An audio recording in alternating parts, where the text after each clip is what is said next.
I am Zazubaar, and welcome back to Sicktastic Films' Jurassic Park Review Miniseries.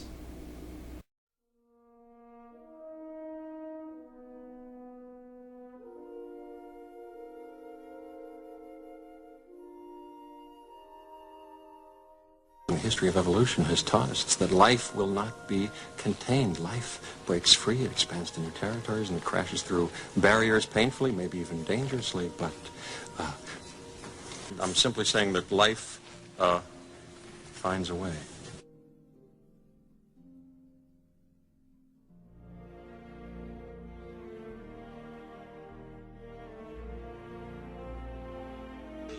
Until Jurassic Park scientists came along. Using sophisticated techniques, they extract the preserved blood from the mosquito and, bingo, dino DNA.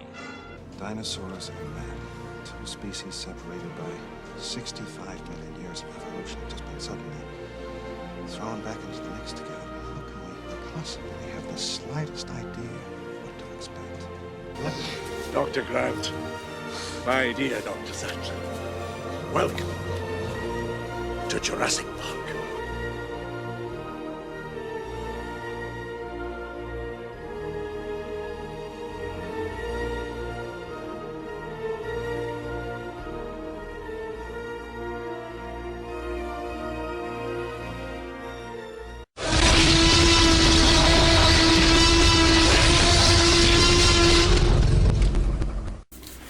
Today in part 2, we're going to be taking a look at the 1997 sequel to Jurassic Park, directed by Steven Spielberg once again, called The Lost World Jurassic Park.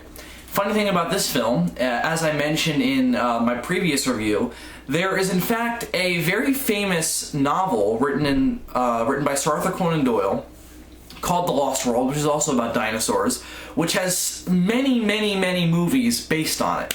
One of which I think actually came out the same year as Jurassic Park to kind of ride on the success of Jurassic Park. I'm not sure about that, but I remember a 90s version of that book, of the, that story coming out around the same time as Jurassic Park.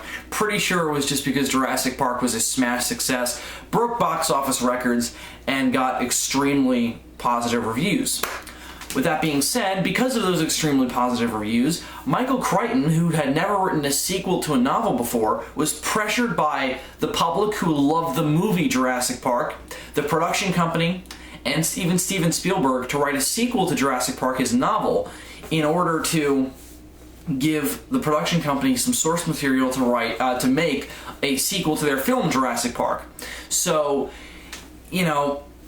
Michael Crichton had never done a sequel before. He didn't know if there was anywhere to take the stories, but he said, and which is why he initially said no, but then further pressuring, he said, alright, I'll do it. And he wrote a sequel to Jurassic Park called The Lost World, so you have that. I'm pretty sure he was being referential to the Doyle novel. I'm not sure about that. They share no similarities plot-wise. It's just really the title and the fact that they feature dinosaurs. Yeah, the book itself is about the book itself has a similar plot to the eventual movie, but it's different enough where the movie comes off as different enough where it starts to become problematic in the way it strays from the book. I'll just outline the stuff in the book that is the same as the movie. I'll just outline some of the differences that I want to come up when I criticize the film. The book itself is a lot about the same thing as the movie, where Ian Malcolm is going to what is called Site B of Jurassic Park dinosaurs, called Isla Sorna. The book takes place 6 years after the events of the first novel, whereas the movie takes place 4 years after the events of the film. Now, in both versions, Ian Malcolm is the character who is going back to, not Jurassic Park, but to the place connected to Jurassic Park, where in the book and the movie they explain that these dinosaurs on this Site B called Isla Sorna are there to... What basically happens is they hatch the eggs in Jurassic Park, some of them anyway, and then they move them onto Isla Sorna to be nursed and to raise them until they're big enough to be moved into the park and be exhibited to the public. Now, Ian Malcolm goes there. In the novel, John Hammond dies at the end of the original Jurassic Park. Of course, he's alive at the end of the movie, and he's in the movie The Lost World. But in the book, Ian Malcolm takes a team to go there and document the dinosaurs and try to prevent these dinosaurs from being taken off the island. Because this other team wants to go there. They're a rival company of InGen, the company who created Jurassic Park, that John Hammond owned, and they want to go there and take some dinosaur eggs, bring them back to the mainland, and start up their own version of Jurassic Park. Of course, this is a really, really, really bad idea, given what happened at the end of Jurassic Park. So, of course, Ian Malcolm and a team of paleontologists and video documentarians, go there to stop them and prove that the island is better left alone. Similar thing in the movie. Basically in the book it all ends with Ian Malcolm getting attacked by a T-Rex. He doesn't die, but he's injured. All the rival team members being killed by dinosaurs. Antisocial velociraptors. And basically just an overall happy ending where no dinosaurs get off the island. The thing with the movie is that it's a very similar plot, as I'm sure you can tell. Ian Malcolm takes a team, goes to Isla Sorna to prevent dinosaurs from being taken off the island and taken back to the mainland. Difference with the ending, of course, is that Ian Malcolm doesn't get attacked by a T-Rex, though there are T-Rexes in the movie, of course. But of course in the movie, it's not dinosaur eggs that want to be taken off the island. They actually saved this for Jurassic Park 3. What they want to do is they want to take actual dinosaurs off the island, big, huge adults, and take them to Jurassic Park San Diego. Now, the primary difference with the movie is that the movie actually features InGen itself trying to take dinosaurs off the island. The book it's a rival company. In the movie, InGen is no longer owned by John Hammond. The company is in shambles, but it's still around, and John Hammond's nephew, who now has ownership of InGen, wants to go to Isla Sorna, take the dinosaurs off of it, start a closer park to actual people, in order to make money back after the disaster of Jurassic Park. So he wants to start up a new Jurassic Park actually in the United States, in San Diego. I really like that idea. It's an idea that's not really brought up in, again, I haven't read the book, but from what I can tell, that's not in the book, but it does sound really cool, and I do really like that idea. Especially the way he talks about how, his name is Peter Ludlow, by the way, John Hammond's nephew. He talks about how San Diego's already really popular amongst people for its wildlife attractions, with like the San Diego Zoo, SeaWorld, all these different stuff. I think there's even a Busch Gardens in San Diego, I'm not sure. At least there wasn't at the time. Busch Gardens is relatively new. Anyway, so the difference with the movie is that Ian Malcolm goes to Isla Sorna at the request of John Hammond, who is still alive in the movie, of course, since he didn't die at the end by copies. Now, in the movie, what John Hammond wants is similar to what Ian Malcolm wants to do in the book. In the movie, John Hammond wants to try and prevent these animals from getting off the island because he thinks that they're better off, just alone and isolated. And so are people. He's trying to basically make up for the mistakes that he made in Jurassic Park. People dying, dinosaurs dying, it's all around better off if the island is left alone. But he does want them to go there to provide a visual part of the fossil record, if you will, to show that these animals are better off alone. He wants public support to leave these dinosaurs alone, so he needs video evidence that they exist to do this, and to show people what they look like and how they act. Ian Malcolm declines in the movie because, of course, he didn't fare well in Jurassic Park. He got attacked by a T-Rex. So he wants to be left alone, but he finds out that his current girlfriend, Sarah Harding, who is the animal behaviorist, I think primarily in the fossil record, so she's trying to figure out the way dinosaurs acted. Of course, jumped at the chance to find out how dinosaurs actually acted. So she, of course, jumped onto the boat and headed to Isla Sorna to try to actually primarily discover how T-Rexes behave in reality, not just basing them off of the fossil record, which is a really interesting idea. So Ian Malcolm says to John Hammond, this is no longer a expedition, this is now a rescue mission. So he takes the same team that Hammond wanted him to take, goes to Isla Sorna, and to save his girlfriend, but this other team wants to go there to, you know, document the dinosaurs. It's a really interesting premise. It's of course very, very different from Jurassic Park. So Jurassic Park, The Lost World does not suffer in any really way from sequelitis. It suffers. The problem with The Lost World is mainly in tone. We talked about last time how what made Jurassic Park work as a movie was the majesty and the way it treated its dinosaurs. The thing that made it probably the best dinosaur movie ever made was the fact that it treated its dinosaurs like animals. It treated them with a sense of majesty, and it explored in a really thorough way the public conscious feels about dinosaurs. That's been done. It's been done well. So what do you do with a sequel? You make it a horror movie. That's essentially what The Lost World is. It's a survival horror movie with some adventure elements. It's a much darker film than Jurassic Park is, which is fine. I'm all for a darker take on Jurassic Park. But it's not really all done all that well. The problems with the movie come in with characterization and acting. The movie itself still turns out to be very entertaining, but some parts of it really drag, and some parts of it are really just like, I don't want to watch this. Again, the problems come in that Jurassic Park was too good. And how do you follow up a sequel to Jurassic Park story-wise? I mean, the premise itself is really, really interesting, and it seems like it fits in with the universe of Jurassic Park. It feels like it's a great sequel. I just don't like the fact that the dinosaurs are not treated with any sense of majesty. They're not treated like animals in this version, at least not in the same way that Jurassic Park treated them. The Lost World treats them like monsters, and that's not the way Jurassic Park worked. They still try, and they say like they're treating the dinosaurs like animals. They talk a lot about how the dinosaurs are animals, but they're treating them like monsters. The T-Rexes start to attack the group for no goddamn reason. They try to give it a reason, it doesn't really work.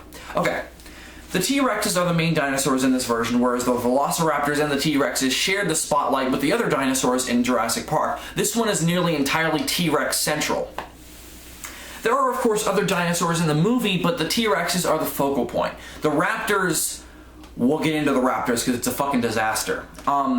Anyway, so yeah, the primary problems with The Lost World come in with acting and characterization. Let's talk about acting first.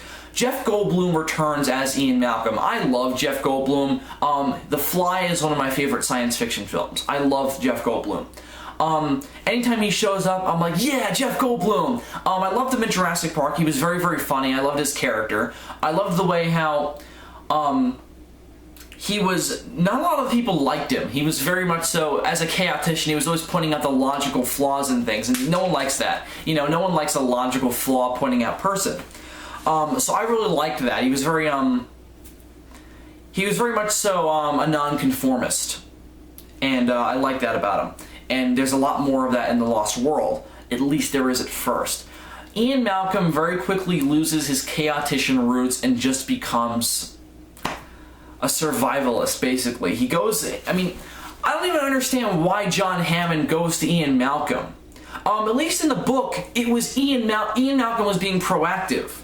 He was seeking out The Lost World. In the movie, John Hammond goes to him. Now, I would have been totally fine with this if John Hammond had a line about how, oh, I went to Alan Grant first, but he said no. I mean, Ian Malcolm is not a paleontologist. He's not a dinosaur guy. He's a chaotician. He's a mathematician. He analyzes the logical, the soundness of things, if they logically make sense. And guess what? It doesn't logically make sense for John Hammond to go to Ian Malcolm. Maybe I missed something, but it just doesn't make any sense why he would choose Ian Malcolm over all the other people who survived the Jurassic Park disaster to go to Isla Sorna. Again, one line, one quick explanation for why Ian Malcolm is chosen, and it wouldn't bother me so much. Now again, I love Ian Malcolm as a character, but he's not the right guy for this job. It doesn't make sense for him to be in The Lost World. So again, there's an explanation for why he's there in Jurassic Park. There should be an explanation for why he's there in The Lost World. Ian Malcolm is presence in this film, being the protagonist, is lost on me. All you needed was a quick explanation for why you couldn't get Alan Grant. Which ironically we'll get into that in Jurassic Park 3. Anyway, so, and it's not like it was an actor thing. Like, Sam Neill's not in this movie because of an actor thing. Alan Grant's just not in the book, so I don't know why they couldn't have changed that one little detail from the book, because you're treating Ian Malcolm differently. Ian Malcolm was being proactive in the book. He's not being proactive here. His hands are tied, basically. It's either let his girlfriend be eaten by dinosaurs or not, basically, is the way it's presented. So, of course he's going to go to Isla Sorna if it's that incident, so I don't like that so much. It bothers me. It's a little bit of a plot hole. Also, just characterization-wise, Jeff Goldblum plays Ian Malcolm fine. He plays him very similar to the way he plays him in Jurassic Park. I like the way how he plays him as a very scarred man. The fact that, you know, he wasn't just physically scarred by the T-Rex, how dinosaurs have left this imprint on him, have made him less outgoing, have made him very much so defensive of his family, of his girlfriend. The dinosaurs have scarred him mentally, and I really like that. It's a really interesting idea. It makes sense with what happened to him in Jurassic Park. I just don't like... I also like how neurotic he is, how he's always panicking. That makes sense with his character, and it's a good place for his character to go after Jurassic Park. There's just a lot of really interesting ideas in the Lost World, but not a lot of them are executed well. And the problem comes in, again, both with characterization, but also with the acting. Jeff Goldblum does fine. A lot of people have a problem with his performance, saying that his performance is unintentionally funny. I think I think that's just part of his character. His character is he treats everything with this sense of like comedy. I don't think the problem with this movie is Jeff Goldblum. I think this problem is the problem with The Lost World is with everyone else. His supporting cast is not up to snuff. This is a multi-million-dollar movie, and Vince Vaughn is okay. I don't buy him as an environmentalist, a Greenpeace guy. He just doesn't strike me as that kind of character. The girl who plays Ian Malcolm's girlfriend is okay. At some points, she's a little bit of a bitch and doesn't make a lot of sense, but she's okay. The guy who plays Eddie Carr, the technician, I guess he is, the engineer, field engineer he's called. I like him. He's okay. He's a little funny at points. I like the way he talks about, like, he actually talks about the dinosaurs like, oh, they definitely don't exist. He just thinks that that they're being sent on a wild goose chase. Well, that's also the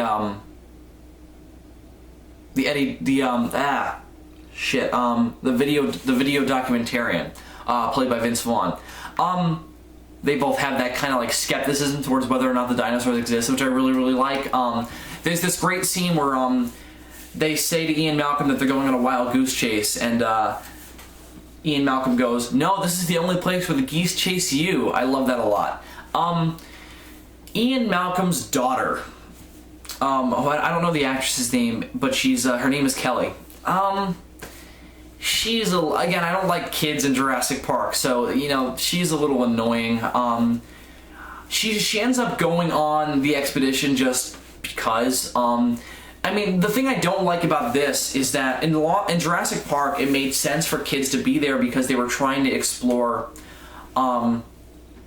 They were trying to overall just explore the public consciousness of dinosaurs, and you kind of have to have kids for that. And it worked for the most part pretty well in Jurassic Park. There was, as I said, there were some points that annoyed me. In The Lost World, it's entirely pointless. The only reason she's there is because she's in the book.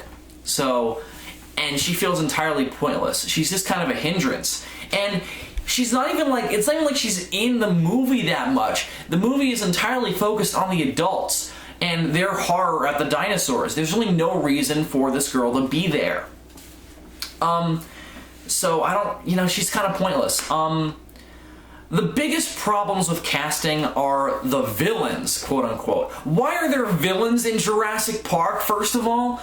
Jurassic Park is not a franchise that needs villains. Jurassic Park is a franchise about people dealing with dinosaurs. The one thing that made Jurassic Park work was that the people felt like people. There were no villains. Some of them had questionable... Okay, you could argue that Nedry was a villain, but even him, he was just making money. I mean, that's greedy.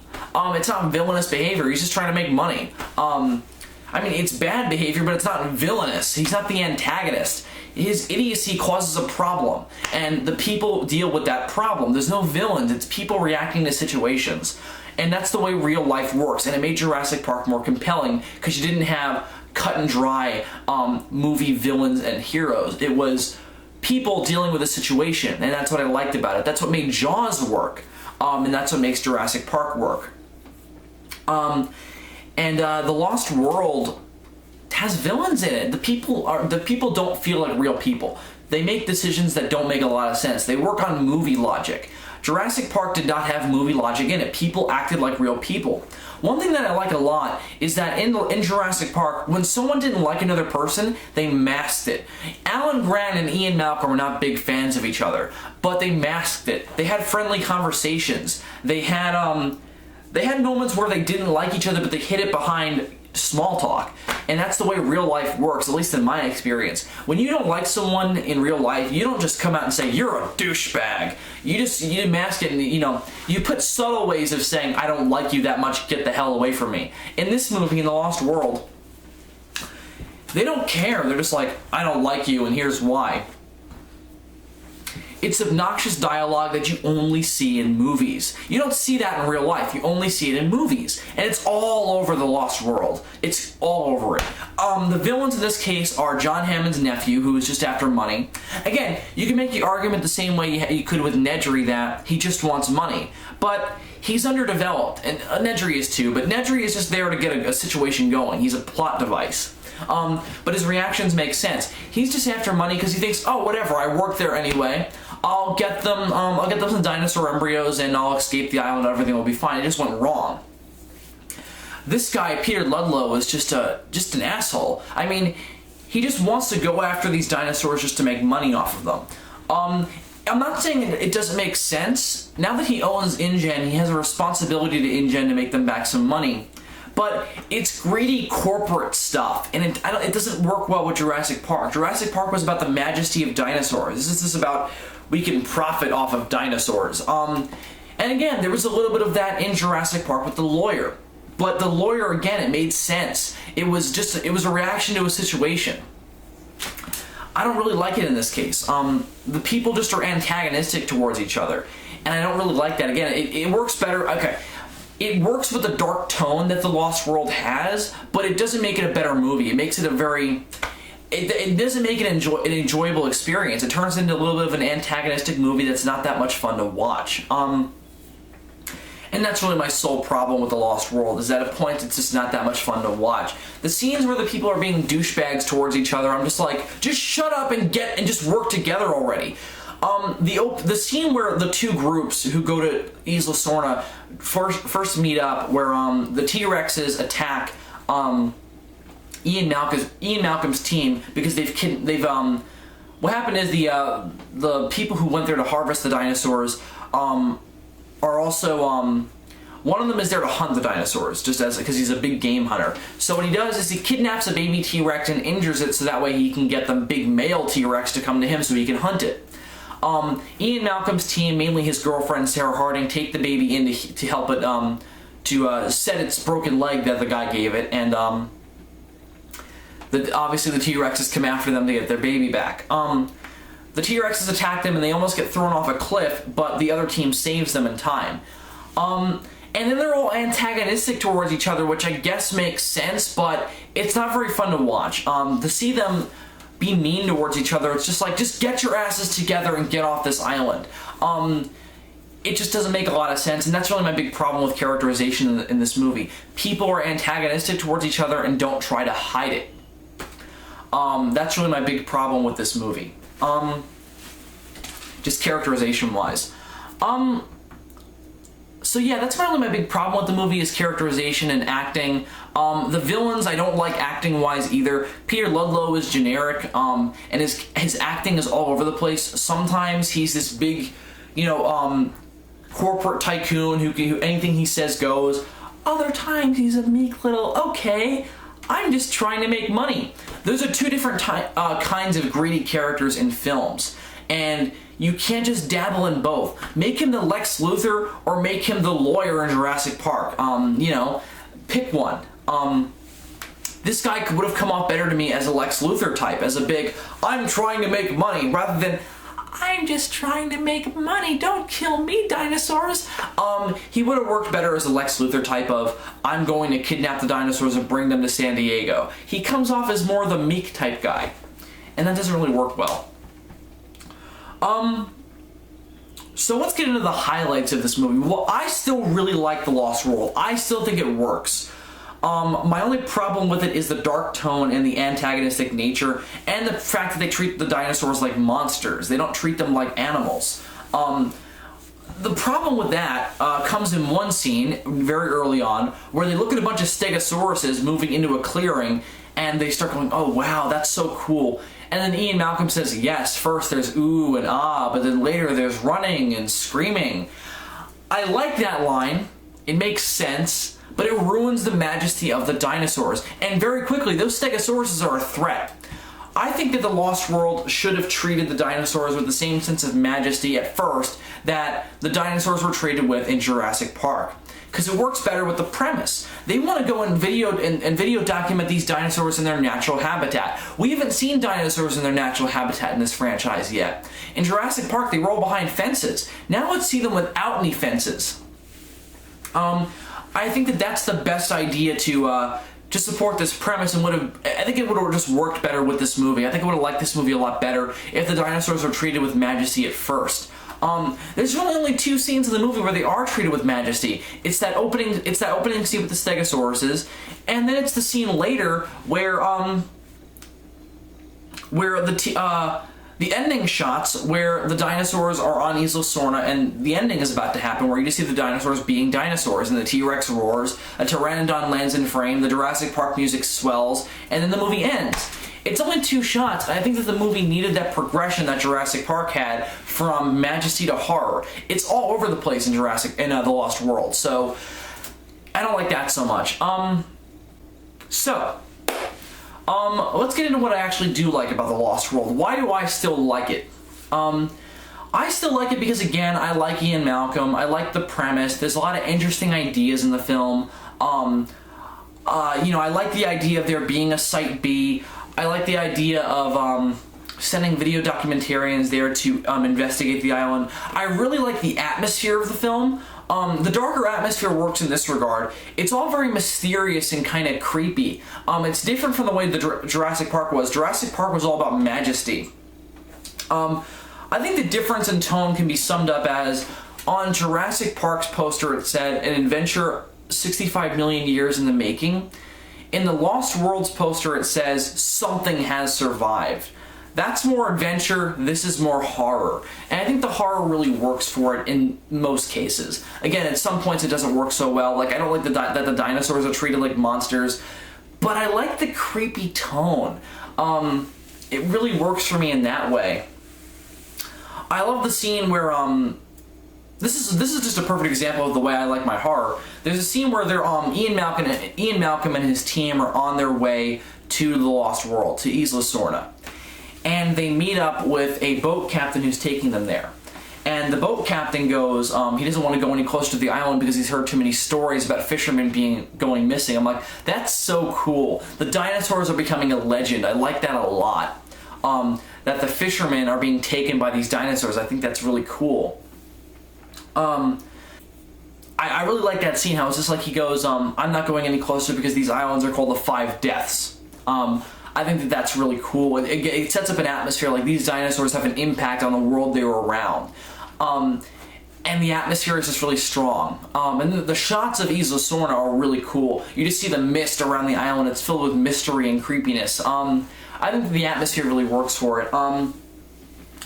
The other thing I really like is, and this is the thing that the ending scene where the T-Rex attacks San Diego. What happens is, the T-Rex and his baby get taken back to San Diego as the only sole attractions of Jurassic Park San Diego. And it's a really cool scene because what happens is there's this great series of shots where the boat is slowly coming in to crash into the harbor. And all you see is just the radar and the people worried about it. It's really, really cool and really solid. And then, of course, the boat comes in, the T-Rex breaks out, attacks San Diego. It's a great scene and really, really entertaining. What I, of course, like is how it's just one big tribute to Godzilla. That's, of course, what I love. I love Godzilla tributes, and that's what that whole scene is. It's a T-Rex attacking a civilized area, destroying buses and crashing into buildings and eating people. There is one shot where you see Japanese tourists running away from the T-Rex. It's a great shot. I just love that scene. It's probably my favorite scene in the movie. Just the T-Rexes are awesome. But again, while it is an awesome scene and really entertaining, it just emphasizes the problem with the Lost World. The dinosaurs are treated like monsters, not like animals. And it really just tampers with the beautiful majesty that made Jurassic Park work. Another problem dinosaur-wise I have is the differences between how the dinosaurs act between Jurassic Park and the Lost World. Now, I'm totally fine with the dinosaurs acting differently because it's a different environment. They are, in fact, different dinosaurs. They are raised in a different area. It just makes sense they act a little bit differently, but I don't like the fact that the velociraptors are dumbed down. In Jurassic Park, they learned how to open doors. They learned how to communicate with each other to take down an enemy. In the Lost World, they're just monsters who run after you. They at no point try to strategize. They just jump and leap and roar and bust through windows. There's no point where they try to strategize. They're just trying to eat things. You know what I mean? It's a dumbing down. It's less entertaining. It's less interesting. You're turning the velociraptors into just monsters, and that's not what they were in Jurassic Park. They were strategizing hunters, and in the Lost World, they're just running and leaping and chasing and biting and eating. It doesn't make any sense. It's like, how the fuck did that difference come around? Now, the book, I think, tries to explain that, but I don't think the raptors act stupid like they do in the movie. In the book, they explain that because of the difference in environment, the velociraptors they're antisocial. They don't form groups. They're solo hunters. But they don't act like idiots. They don't jump through windows and get themselves hurt. They are still strategizing. They just don't act. They just don't work in teams, which is an idea I really like. And again, at that point, you're treating the dinosaurs like animals. At this point, you're just treating them like monsters. It's dumbing down. It's not being the all-encompassing opus of dinosaurs that Jurassic Park was. It's just a monster movie. And I love monster movies, and I think The Lost World works best as a monster movie, but as a Jurassic Park movie, it falls short. I think that's really the best way I can describe my problems with The Lost World. Again, the pluses are the dinosaurs are still entertaining. Again, they act like monsters, not like animals. I still love Ian Malcolm, but the characters are a lot more two-dimensional than they were in Jurassic Park. The acting's all over the place. There are a couple of plot holes. There are still some really interesting ideas. It's an interesting premise. The ending scene is awesome. But again, as a Jurassic Park film, The Lost World falls short. I think that's all I have to say about The Lost World. Thank you very much for watching. I'm going to give The Lost World a 3.5 out of 5. I still really like it. I still think you should check it out if you're a Jurassic Park fan. If you really like Jurassic Park and you want to see the story continued, check out The Lost World for sure. But just as a movie overall, it does fall short. So I'm going to give it a 3.5 out of 5. Thank you very much for watching part 2 of our Jurassic Park review mini-series. Tomorrow, we're not going to conclude this series, but we are going to take a look at the last Jurassic Park movie. There's a 4-year gap between each Jurassic Park film, and 4 years later, Spielberg's not back, Michael Crichton didn't write another novel, but Universal wanted to make some more money off the franchise. So join me when we take a look at 2001's Jurassic Park 3. Thank you very much for watching. I'll see you guys all soon. Farewell.